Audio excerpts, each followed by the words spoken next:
throw it away, get it out of the house, be done with it. This past year has been the most joyful time in my entire life because of the things that I have chosen to let go of. And you can too. Hey, I'm Julie, and today I am going to tell you all of the best ways that I have simplified and changed my life for the better. I just shared a video in which I explained some ways that we save money as a frugal family, but what I'm going to share with you today is how I'm implementing those tools. Most people are always looking for the next best thing that's going to make life more convenient for them, that they think is going to help them. But unfortunately, that has just led to lost skills, depression, and lack of socialization. As we all have experienced, the more that you have, the more that you want. This past year, these changes that I have made have truly transformed my life. So many things that I've been chasing after, whether it's trends, clothes, lifestyle, have always left me feeling deflated and drained. The biggest change, in a nutshell, is finding contentment in simplifying my life.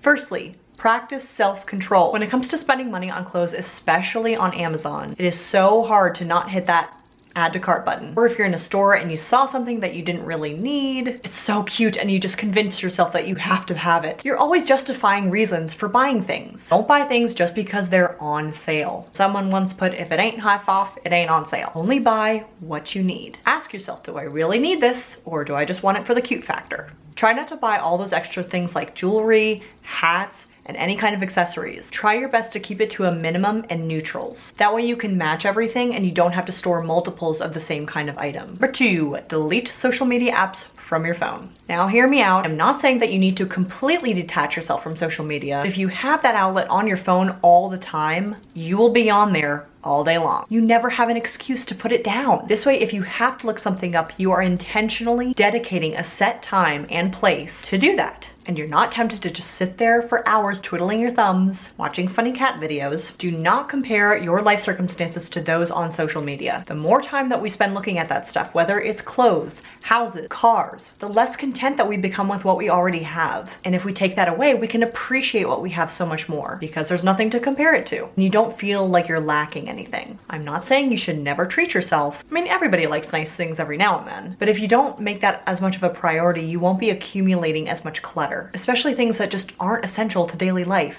I have made a habit not to pick up my phone as much, especially as an in-between time fix, and instead set times that you allow yourself to be like looking at the internet, which limits your movement to have to sit there for an extended period of time scrolling. Do what you need and then put it away when you're done. I feel so much better really truly paying attention to my children and giving them my undivided attention when I don't have my phone in my hands. If you're sitting there, ask yourself, am I being productive or am I just wasting time? Think of all the other things that you could have been accomplishing. Laundry, cleaning, repainting that dresser that you always said you were gonna get around to. Oh wait.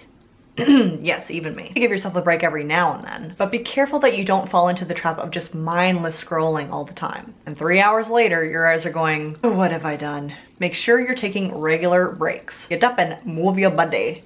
And along with that comes only keep space for what you actually have storage for. What I mean by that is that if you have designated spaces for certain things, dressers, closets, storage bins, if you're finding that it's hard to fit all of those items into the places you already have designated and you need to store them away in like the attic or the garage, you most likely are in need of decluttering and ridding your house of all of those extra things that you don't really need or use. Get rid of all those extra appliances. You know you don't really need that pineapple cutter or that strawberry stem picker that you just pull out every once in a blue moon. Get out a good old-fashioned knife and cut things up with it instead of storing a million things in your cabinets that you don't need. It's also harder to keep all of that stuff organized anyway. Number 4, simplify your wardrobe. Have a schedule of outfits that you rotate week to week. You can use a schedule on paper, or what I do is I use clothespins on my hanger so that I can see which outfit I'm wearing each day of the week, and I'll just pull it out the night before. Try to gravitate towards pieces that can be mixed and matched, especially neutral colors. It really opens up the options for your wardrobe at all seasons. Go through your closet and get rid of things that you just have not worn. Take a note of the colors that you feel that you wear the most and feel the most confident in. That way you don't end up buying things that you later regret purchasing. So we really don't buy pajamas anymore because most times I'll just wear comfortable clothes that I wear during the day too. It saves you some space and money, especially between every person in our family. It's so much less packing for trips because they can wear their traveling clothes as pajamas. And along with your wardrobe, simplify your self and home care products. Find and use things that are multi-purpose. Like instead of having a separate body lotion, just use your shampoo or conditioner.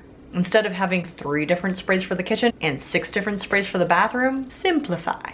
Use a multi-purpose spray that will do all of the jobs in one little bottle. You'll save tons of storage space and won't need to go digging through your bins to find what you need. Number 6, simplify your home decor. Too many things on shelves creates unnecessary dust and clutter. Don't follow trends. If you must, find pieces that have a more timeless look to them and that serve as both decor and functional. So for example, that would be like books, water pitchers, bowls, candlesticks, jars, boxes, and containers. All of those things can be used as both display purposes and day-to-day items that you use. Donate, consign, or sell anything that you don't want. Utilize Facebook Marketplace and any consignment shops that are near you. Any other junk, just throw it away, get it out of the house.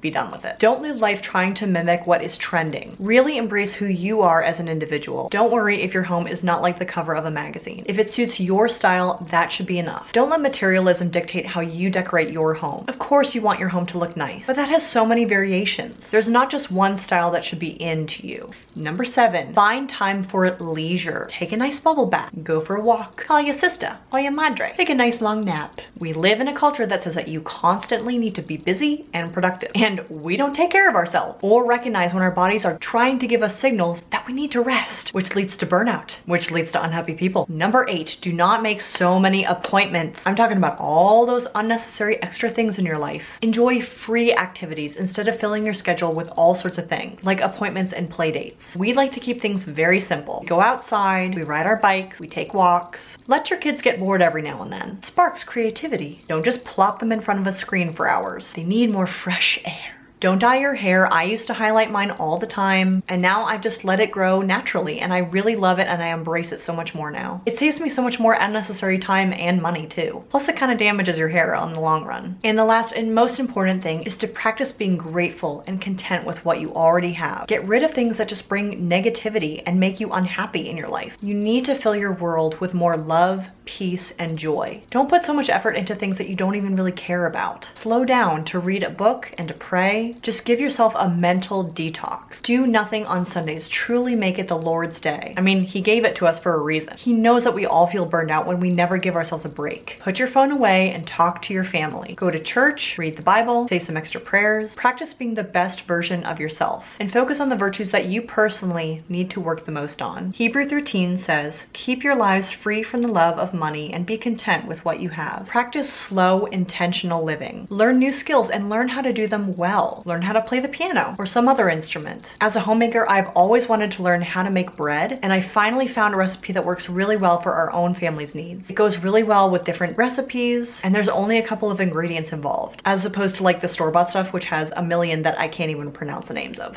So do your best to seek first the kingdom of heaven, and God will provide you with the true desires of your heart. All right, guys, don't forget to subscribe so that you don't miss out on my next video. If you found these tips helpful, be sure to check out my other video on frugal living. I share a lot of tips that help you save money in this coming year. With 2023 coming to a close and 2024 coming right up, it's good to adapt some new habits. Let me know what tip was most helpful to you. And let us know, what is the one thing that you have gotten rid of that has really brought so much joy and simplicity in your life? Share it with the rest of us in the comments below. Let us know your favorite way to simplify. Hit the bell so that you're notified when I upload my video the next time. I'll see you then. Peace and blessings.